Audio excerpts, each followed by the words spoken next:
The greatest tragedies in Westeros don't begin with roaring dragons or marching dead. They begin with a dying man, choking on his own rot. In the year 184 AC, King Aegon IV Targaryen, known to history as Aegon the Unworthy, lay dying. His body was failing under the weight of his gluttony, but his malice remained sharper than Valyrian steel. Even in his final hours, he sought ways to inflict pain on those he left behind. Most kings use their final breaths to bless their trueborn heir. Aegon used his to legitimize all of his bastard children. With a single rattling decree, he elevated dozens of rivals to the same status as his legal successor. This act transformed the royal line into a weapon. By granting his illegitimate children a legal claim to the throne, Aegon ensured the rivers of Westeros would run red with Targaryen blood for the next 100 years. Aegon prioritized his own spite over the realm's stability. He proved the most dangerous weapon in a kingdom is a petty monarch with a pen. To understand how this decree tore the realm apart, we have to look at the two sons caught in the center of Aegon's web.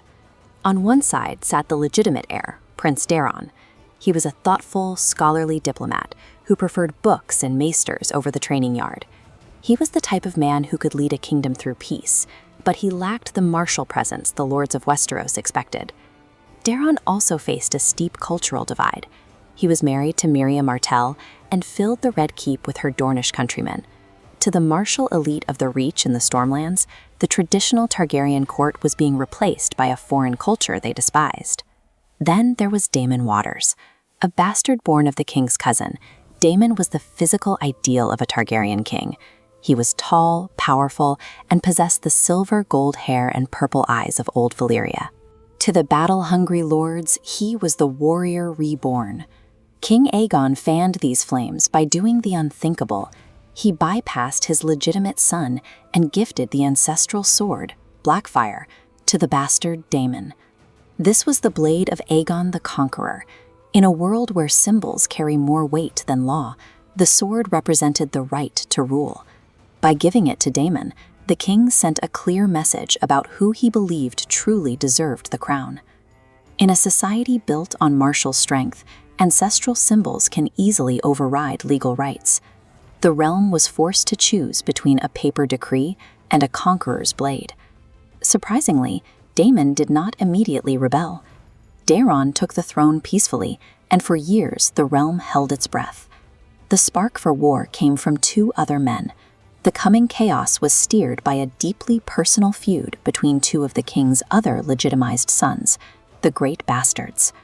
Supporting King Daeron was Brynden Rivers, known as Bloodraven.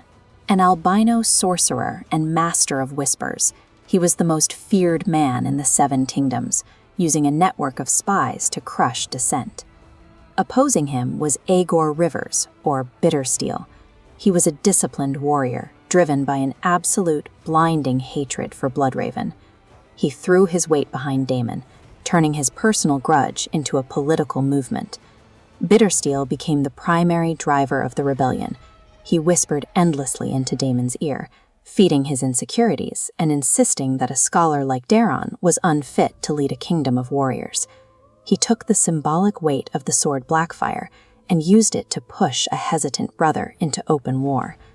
The devastating civil war that followed functioned as a proxy conflict, fueled by the toxic jealousy of these two shadow advisors.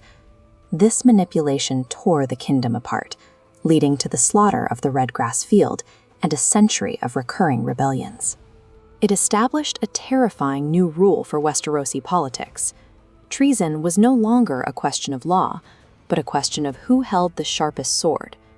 If you want to survive the coming winter and uncover more secrets of this dynasty, hit the subscribe button and like the video.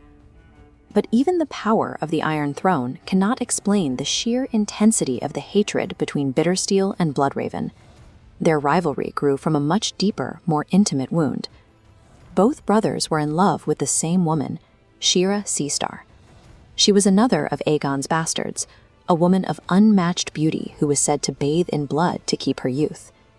Bittersteel wanted her, but she chose Bloodraven. Bittersteel turned his romantic rejection into a continent-spanning war. Which of these rejected brothers will strike?